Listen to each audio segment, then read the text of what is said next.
ආයිබෝවන් අපි අද හොඳට ක්‍රිස්පියට හදන්න පුළුවන් පොටේටෝ චිප්ස් එකක් තමයි කියලා දෙන්නේ. මේක චිප්ස් එකක් කිව්වට පොටේටෝ ස්ලයිස් එකක්. අපි එහෙනම් කොහොමද හදන්නේ කියලා බලමු. ඕගොල්ලන්ට අවශ්‍ය ප්‍රමාණයට අල ගන්න. මම මෙතන අල ටිකක් සුද්ධ කරලා අරගෙන තියෙනවා. අපි ඒක වතුරේ දාලා තියාගෙන තියෙනවා මේ විදියට ඒකේ කහට පිපෙන නිසා. ඒ වගේම අපිට මේ වගේ අල ටික කපා ගන්න ස්ලයිසර් එකක් ඕන වෙනවා. අපි අතින් කැපුවොත් ඕගොල්ලන් මේක බදින්න ගියාම එක එක ප්‍රමාණයට තමයි බෙදෙන්නේ. ඒ නිසා එකම ප්‍රමාණයට අපි මේකේ පෙති කපා ගන්න ඕනේ. ඒ හින්දා තමයි මේ වගේ ස්ලයිසර් එකක් භාවිතා කරන්නේ. අපි දැන් මේ අල ටික ස්ලයිස් කරගන්න ඕනේ. මම මේ ස්ලයිසර් එක භාවිතා කරලා වතුර එකටම අල ටික අපි ස්ලයිස් කරලා දාගන්නවා.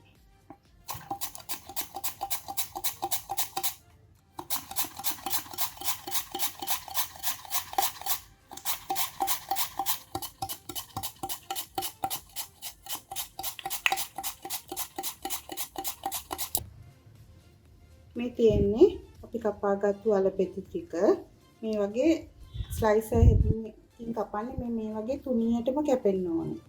වෙනවනේ එකම ප්‍රමාණයට අපි හැම එකක්ම කැපිලා තියෙන්න ඕනේ. නැත්තම් මේකේ ඝන ප්‍රමාණය අඩු වැඩි වුණොත් එක එක වෙලාවට තමයි මේක බෙදෙන්නේ. ඒ නිසා ස්ලයිසර් එකක්ම පාවිච්චි කරන්න.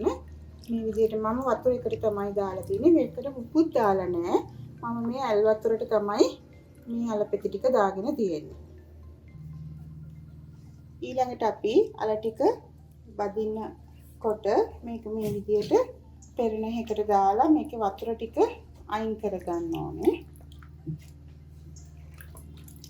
මේ විදිහට දාගෙන අපි ඊළඟට තෙල් ටිකක් ලිපේ තියාගමු මේක බෙද ගන්න.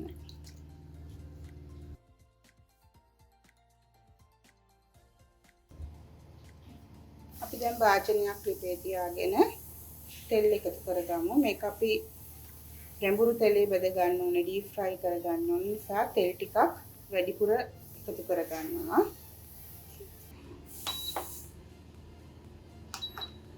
ඔයගොල්ලන්ට මෙතනදී ඕනම ලිපක මේක කදින්න පාවිච්චි කරන්න පුළුවන්. අපිට ගෑස් නැති නිසා මේ දවස්වල ඉන්ඩක්ෂන් කුකර් එක මම පාවිච්චි කරනවා.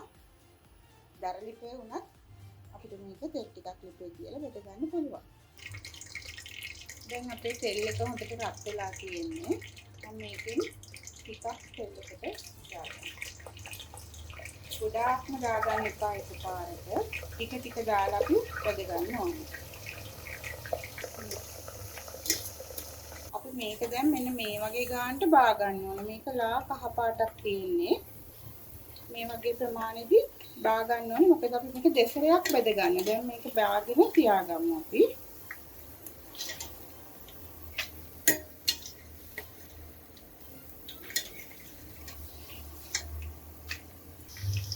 මෙන්න මේ වගේ බාගෙට බෙදනකොට ලා කහ පාට වුණාම මේක බා ගන්නවා පළවෙනි සැරේ.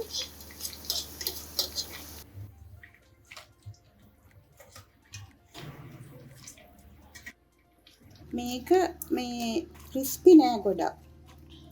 මේක මැලවිලා තියෙන්නේ. ක්‍රිස්පි ගතිය අඩුයි. මේක අපි දැන් දෙවෙනි සැරේ බෙද ගන්න ඕනේ.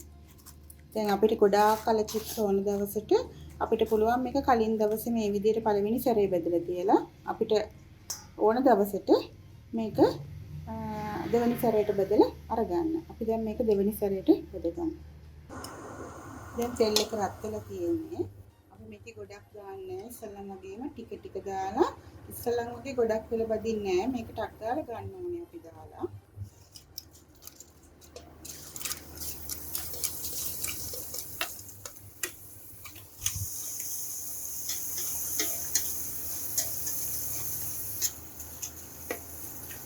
දෙනවනේ ඉක්මනට ඔයගලන්ට මේක ගෝල්ඩ් කලර් එකට හැරෙනවා.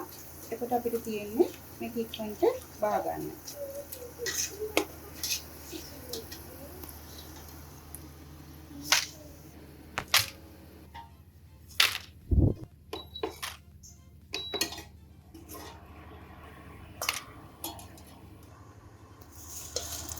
බලන්න ඊළඟ ගාලා වැඩි වෙලා යන්නේ ටිකක් නේ.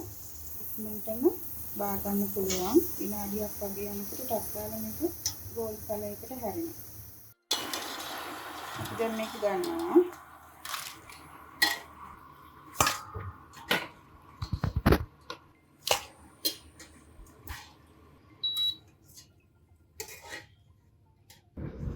මේ තියෙන්නේ අපි දෙසරෙම බෙදගත්තු අපේ potato chips ටික. මේක හොඳට ක්‍රිස්පියට තියෙනවා. වෙනවනේ සද්ද. මේකට අපි මේක රස කරගන්න අපි මේ මිරිස් කුඩු ටිකක් දාලා මේක ගමු. අපි මේකට ලුණු ටිකක් දාගමු.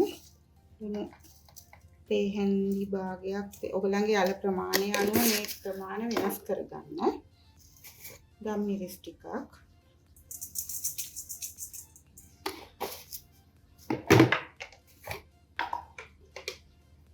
මිරිස් කුඩු ටිකක්.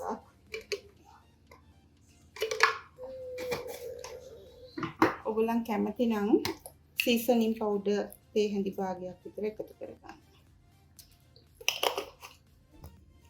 දැන් අපි මේක අර චිප්ස් ටික දාලා කලවම් කරගන්න.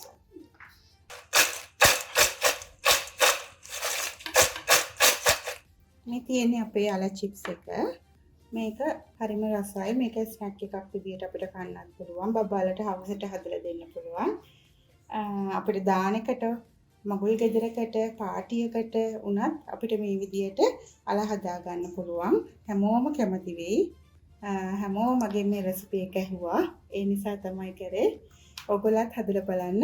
මේක හරිම රසයි. අපිට හවසට ස්නැක් එකක් විදියට කන්න පුළුවන්.